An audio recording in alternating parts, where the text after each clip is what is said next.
2024 में एकादशी का व्रत कब है, एकादशी का व्रत में हमें क्या करना चाहिए, किस तरह से हमें पूजा विधि क्या करनी चाहिए और व्रत कथा हमें कैसे सुननी चाहिए। तो राधे राधे, हरे कृष्णा। कैसे हो आप सब? आशा करती हूँ सभी लोग बढ़िया होंगे, मस्त होंगे, स्वस्थ होंगे, ठाकुर जी की सेवा कर रहे होंगे। तो एकादशी का जो व्रत होता है ना, वो 3 दिवसीय होता है। तो एकादशी का व्रत 21 का है या 22 का है, आइए जान लेते हैं। तो फाइनली एकादशी का जो व्रत है वो है 21 जनवरी का दिन रविवार में, और सोमवार में इसका व्रत का पारण करना है। तो ये हमारा 3 दिवसीय व्रत होता है। हमें दशमी की तिथि से व्रत की जो नियम फॉलो करने चाहिए। दशमी की तिथि में सरवोस करना चाहिए, क्योंकि हम एकादशी की तिथि में सरवोस नहीं करते हैं। दशमी की तिथि में हमें चावल नहीं खाने चाहिए, लहसुन प्याज नहीं खाना चाहिए, बिल्कुल सात्विक भोजन करना चाहिए। और शाम के समय दिन ढलने से पहले हमें भोजन कर लेना चाहिए और ब्रह्मचर्य का पालन करना चाहिए। सो गाइज, दशमी की तिथि से ही हमारा ये व्रत शुरू हो जाता है। तो हम एकादशी की तिथि में उठेंगे, ब्रह्म मुहूर्त में उठ करके सभी कामों से निवृत्त होकर के भगवान जी को स्नान कराएंगे और भगवान जी को पीला आसन देंगे, फूलों से आसन देंगे, तिल से आसन देंगे और भगवान जी को पीले वस्त्र धारण कराएंगे। तो एकादशी के व्रत में जो हम चावलों का उपयोग नहीं करते, तो भगवान जी को हमें चावल का आसन नहीं देना है। वहाँ पर जल का कलश भर के रख लेना है और हाथ में गंगा जल लेकर के संकल्प करना है कि आज का हम पूरा दिन जो व्रत रखेंगे वो निहार रखेंगे या फलाहार रखेंगे। अगर आपके शरीर का सामर्थ्य जो है ना सही है तो आप निहार रहिए, अगर आपके शरीर का सामर्थ्य सही नहीं है तो आप फलाहार व्रत का संकल्प लीजिए। द्वादशी की तिथि में हमें सोमवार के दिन सुबह ही उठना है और एकादशी की तरह हमें पूजा करनी है और नहा धो करके भगवान जी के लिए भोग बनाना है। भोग में हमें खिचड़ी, खीर या चावल से बने व्यंजन ही भगवान जी को भोग लगाने हैं। तो हम क्या करेंगे कि फूल एकादशी की तिथि में पूजा करेंगे, धूप, दीप, नैवेद्य आदि से हम श्री विष्णु भगवान जी की पूजा करेंगे। अगर आपके पास विष्णु भगवान जी का विग्रह है तो उनको पंचामृत से स्नान कराइए। अगर लड्डू गोपाल जी का विग्रह है तो उनको पंचामृत से स्नान कराइए। अगर आपके पास फोटो है तो फोटो को जल से पंचामृत के छींटे दीजिए। तो इस तरह से हमारा जो एकादशी का व्रत शुरू हो जाता है।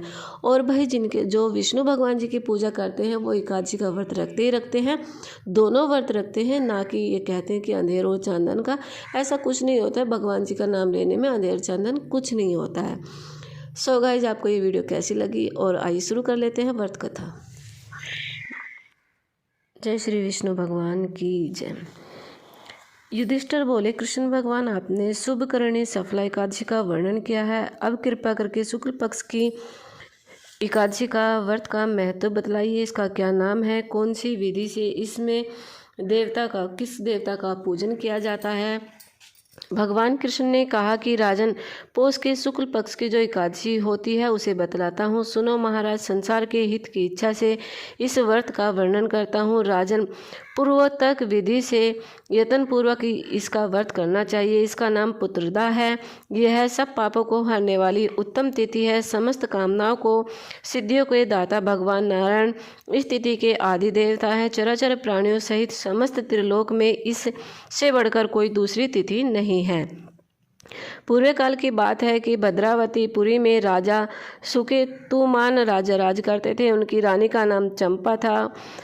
राजा को बहुत समय तक कोई वंशधर पुत्र प्राप्त नहीं हुआ था, इसलिए दोनों पति पत्नी सदा चिंता और शोक में डूबे रहते थे। राजा के पितर उनके दिए हुए जल को शोक इच्छा से वास में गर्म करके पीते थे। राजा के बाद कोई ऐसा दिखाई नहीं देता जो हम लोगों का तर्पण करेगा। सोच सोच कर पितृ दुखी रहते थे। एक दिन राजा घोड़े पर सवार होकर गहन वन में चले गए। पुरोहित और किसी को भी यह बात का पता नहीं था। मृग और पक्षियों के सेवित उस सघन कानन में राजा भ्रमण करने लगे। मार्ग में कहीं सिराई की बोली सुनाई पड़ती तो कहीं उल्लू की। जहाँ तहाँ रीछ और मृग दृष्टिगोचर हो रहे थे। इस प्रकार घूम घूम कर राजा वन की शोभा देख रहे थे।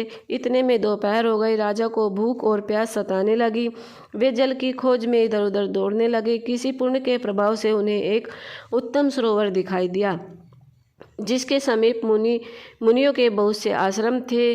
शोभाशाली नरेश इस आश्रम की ओर देखा और उस समय समय शोभा की सूचना देने वाले शगुन होने लगे। राजा की दाहिने नेत्र फड़कने लगे, दाहिना हाथ फड़कने लगा, उत्तम फल की सूचना दे रहे थे। इसी सरोवर के तट पर बहुत से मुनि वेद पाठ कर रहे थे। उन्हें देखकर राजा को बड़ा हर्ष हुआ। वे घोड़े से उतरकर मुनियों के सामने खड़े होकर पृथक पृथक उनको वंदना करने लगे। मुनि उत्तम व्रत का पालन करने वाले थे। राजा को हाथ जोड़कर बारंबार दंडवत किया और तब मुनि बोले, राजन, हम लोग तुम पर प्रसन्न है। राजा बोले, आप लोग कौन हैं? आपके नाम क्या हैं तथा आप लोग किस लिए यहाँ पर इकट्ठे हुए हैं? सब सच सच बताइए। मुनि बोले, राजन, हम लोग विश्वदेव हैं, यहाँ स्नान के लिए इकट्ठे हुए हैं। माघ निकट आ गया है। आज से 5वें दिन माघ का स्नान आरंभ हो जाएगा। आज से पुत्रदा नाम की एकादशी का जो व्रत करने वाला मनुष्य को पुत्र देती है। राजा ने कहा, विश्वदेवगण, यदि आप लोग प्रसन्न हैं तो मुझे पुत्र दीजिए। मुनि बोले, राजन, आज के दिन पुत्रदा नाम की एकादशी का व्रत बहुत विख्यात है। तुम आज इस व्रत का अनुष्ठान का पालन करो। राजन, भगवान केशव के प्रसाद से तुम्हें पुत्र आवश्यक प्राप्त होगा।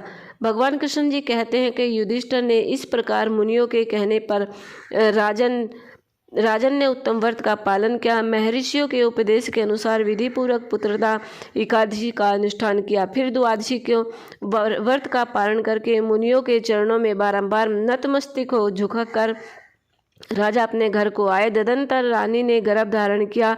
प्रसव काल आने पर पुण्य कर्म के प्रभाव से राजा को तेजस्वी पुत्र प्राप्त हुआ, जिसे अपने गुणों से पितरों को संतुष्ट किया और प्रजाओं को पालन किया। इसलिए राजन, पुत्र दा का उत्तम व्रत अवश्य करना चाहिए। मैंने तुम लोगों के हित के लिए तुम्हारे सामने इस व्रत का वर्णन किया है। जो मनुष्य एकाग्रचित्त होकर के पुत्रदा व्रत करता है और इस लोक में पुत्र पाकर मृत्यु के पश्चात सर्वगामी होते हैं, वह महात्म को पढ़ने वाले और सुनने वाले को अग्निहोत्री का फल प्राप्त होता है। बोल विष्णु भगवान की जय।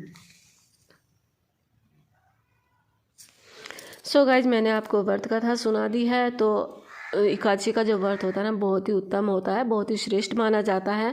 और एकादशी के व्रत का जो हमें पारण करना है, वो दिन सोमवार में सुबह 7 बजे से लेकर 8:30 बजे के बीच में हमें व्रत का पारण कर लेना है। और इस दिन भगवान जी को हमें खिचड़ी, चावल, खीर या जो भी आप भोग लगाए, चावल से बना हुआ व्यंजन होना चाहिए, उसी का भोग लगाए, उसी से आप पारण करें। अगर आपका सोमवार का व्रत है तो क्या करेंगे, जो हम भगवान जी के चरणों में तुलसी दल और जल रखे होते हैं, उसी को ग्रहण करके हम व्रत का पारण कर लेंगे और सोमवार के व्रत का अपना जो हमारा नियम है उसे फॉलो कर लेंगे। तो आई होप कि ये वीडियो आपको अच्छी लगी। अगर थोड़ी भी अच्छी लगी हो तो फ्रेंड्स और फैमिली के साथ मिलकर शेयर करना। कमेंट सेक्शन में कमेंट करके बताना कि आज की वीडियो आपको कैसी लगी। तो फिर मिलेंगे नई एक वीडियो में नए टॉपिक के साथ में। तब तक के लिए राधे राधे, हरे कृष्णा।